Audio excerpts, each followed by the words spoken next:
नमस्कार दोस्तों, नमस्कार।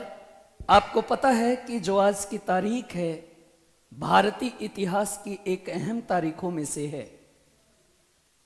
कई बार कहते हैं ना कि जुनून जब हद से ज्यादा हो जाता है तो बहुत सारी चीजों को अंजाम तक पहुंचा देता है। उसी एक तारीख की बात करते हैं भारतीय इतिहास में। 23 मार्च 1931। आखिर में आपके सामने जो तीन नाम हैं, भगत सिंह, सुखदेव और राजगुरु, जो ये तीन नाम हैं, आज उन्हीं को नमन करते हुए, उन्हीं को याद करते हुए आज की ये क्लास है। कहा जाता है कि इस तीनों चेहरों में एक नाम छुपा हुआ है। वो नाम सामने नहीं दिख रहा है, बटुकेश्वर दत्त, लेकिन उनका इतिहास कुछ और रहा है और इन तीनों क्रांतियों का इतिहास कुछ और रहा है। मैं एक छोटी सी जानकारी आपको दिला दूं कि आखिर में इन तीनों की फांसी क्यों हुई, फांसी के पीछे कारण क्या था। बहुत सारे बच्चे ऐसे हैं, बहुत सारे अभिभावक ऐसे हैं, बहुत सारे प्राणी ऐसे हैं जो ये जानना चाहते हैं कि आखिर में उनका इतिहास क्या रहा है। उसी क्रम में मैं शुरुआत करूं तो सबसे पहली बात, कहानियां उन इतिहास के पन्नों से होंगी। आपके सामने एक नाम आता है, साइमन कमीशन। Simon commission. अगर मैं साइमन कमीशन की बात करूं तो साइमन कमीशन में 7 मेंबर थे और साइमन कमीशन भारतीय राजनीति को ठीक करने के लिए आने वाला था। खुद अध्यक्ष साइमन थे, जॉन साइमन। एक भी भारतीय नहीं, एक भी भारतीय नहीं, लेकिन सुधार भारत का होगा। मैं दोबारा से कहता हूं कि एक भी भारतीय मेंबर नहीं, लेकिन सुधार भारत का होगा। कैसे? इसका विरोध चालू हो गया। 1927 में यह आंदोलन, यह कमीशन बना और यह भारत पहुंचा 1928 में। 1928 में यह भारत पहुंच गया, भारत आया। अलग अलग जगहों पर अलग अलग विरोध हुए। जैसे कानपुर, लखनऊ में नेहरू जी के द्वारा यह विरोध किया गया। Simon go back, Simon go back, Simon go back के नारे लगे, साइमन गो बैक के नारे लगे, साइमन गो बैक के नारे लगे। उसी क्रम में वक्त गुजरता गया, वक्त गुजरता गया, वक्त गुजरता गया और 30 अक्टूबर 1928 को लाहौर के अंदर, लाहौर में साइमन गो बैक के नारे लगे। लाहौर में साइमन गो बैक के नारे लगे। ये लाहौर की वो सीन है जब जनता सड़कों पर उतर गई और साइमन गो बैक के नारे लगे। और इस नारे में लाला लाजपत राय अहम किरदार के रूप में थे, जो लाहौर का साइमन गो बैक था। और 30 अक्टूबर को वहां लाहौर का जो एसपी था, superintendent of police, SP stand for Scott, Scott था। एसपी का नाम था स्कॉट। और स्कॉट ने आदेश दिया अपने पुलिस वालों को कि लाठीचार्ज करवा दो, साइमन गो बैक के नारे पर लाठीचार्ज करवा दो। और लाठीचार्ज हो गई लाहौर में स्कॉट के आदेश पर। और उसमें लाला लाजपत राय बुरी तरीके से, गंभीर रूप से घायल हुए। गंभीर रूप से घायल होने के बाद वक्त गुजरा, नवंबर आया, नवंबर आया, नवंबर आया। 17 नवंबर 1928 को लाला लाजपत राय का निधन हो जाता है।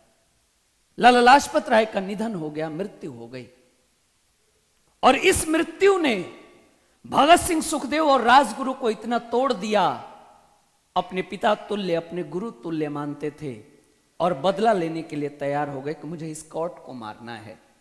इन तीनों ने ठान लिया कि मुझे स्कॉट को मारना है। और निकल पड़े अभियान के लिए।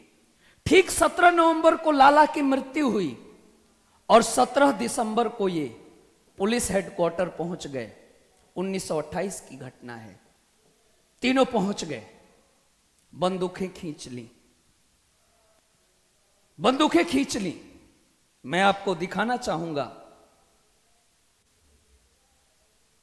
बंदूकें खींच ली। ये वही बंदूक है जो आज के डेट में इंदौर में है।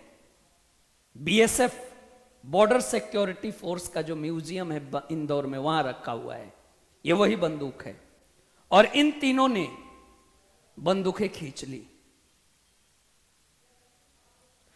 एक प्रोफेसर है चमन लाल।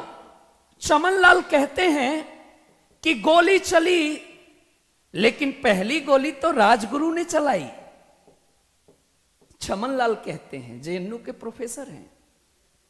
चलो गोली चली स्कॉट के ऊपर, लेकिन एक चूक हो गई, सिर्फ एक चूक। स्कॉट जो था एसपी, वो छुट्टी पे था उस दिन, और स्कॉट के जगह पे उस टाइम का जो डिप्टी एसपी था, और वो था सैंडर्स। सैंडर्स। इन लोगों को क्या पता कौन गोली मारनी थी, सिर्फ ट्रिगर दबा, सैंडर्स साफ। बाद में पता चला वो स्कॉट को मारना था, सैंडर्स मर गया और गोली मारकर ये सब फरार। आपराधिक केस दर्ज हुआ, ये लोग फरार हुए। उसके बाद से ये लोग भागे और 1929 में 8 अप्रैल 1929 को इनके साथ एक और आदमी जुड़ेगा, बटुकेश्वर दत्त, और वो असेंबली बम कांड करेंगे। और असेंबली बम कांड आज का संसद भवन है। उस जुर्म में बटुकेश्वर दत्त और भगत सिंह को मौत की सजा होगी, लेकिन इस जुर्म में इन सबको फांसी की सजा हुई। अक्टूबर का महीना था। अक्टूबर 1930 में फैसला आ गया कि इन तीनों को सैंडर्स की मौत के कारण फांसी दी गई। इनका केस लड़ा। मदन मोहन मालवीय ने बार बार एक पोस्ट पेश होता है, ये पोस्ट आती है, आज ही के दिन 14 फरवरी को फांसी दी गई ना। इस पोस्ट के पीछे एक लॉजिक है। जब 14 फरवरी आता है तो लोग कहते हैं कि वैलेंटाइन डे मत मनाओ, इस दिन इनकी फांसी हुई है। मैं भी कहता हूं मत मनाओ वैलेंटाइन डे, लेकिन इनकी फांसी नहीं हुई इस दिन। इस दिन सारे कोर्ट ने याचिका कैंसिल कर दी कि इन लोगों की माफी नहीं होगी। मदन मोहन मालवीय केस हार गए, याचिका कैंसिल हो गई। ये 14 फरवरी 1931 था। ये कहानी है। हार गए। अब छोटी सी आस थी कि साइमन इरविन, छोटी सी केस थी इरविन, कि इरविन समझौता होगा मार्च में, शुरुआती मार्च में। और 5 मार्च 1931 गांधी इरविन समझौता हुआ, लेकिन कुछ भी रिजल्ट नहीं आया। इरविन ने मना कर दिया फांसी से माफ करने के लिए। बोला मैं वायसरॉय हूं, सैंडर्स की हत्या हुई है, मैं माफी नहीं दूंगा इन लोगों को। और इस वजह से इन लोगों को 23 मार्च की फांसी दी गई। कहा जाता है कि जब फांसी दिया जाना था, इनको लेके जाया जा रहा था, मेरा रंग दे बसंती चोला, मेरा रंग दे बसंती चोला। और ये लेनिन की किताब पढ़ रहे थे, लेनिन की बुक पढ़ रहे थे भगत सिंह, ये फांसी से पहले। और शाम 7 बजे के बाद इनकी फांसी दी गई। तो फांसी के पहले लेनिन की बुक पढ़ रहे थे। और चूक कहां रह गई? स्कॉट को समझने में। तो मेरे लाल, असेंबली बम कांड के चक्कर में फांसी नहीं हुई, वो तो मौत, वो तो उम्र कैद था। इसीलिए तो बटुकेश्वर दत्त को फांसी नहीं दी गई और 1965 में बटुकेश्वर दत्त एम्स में मरे। अगर वो भी इस जुर्म में होते सैंडर्स वाले में तो अंग्रेज उन्हें भी नहीं छोड़ते, फांसी देते।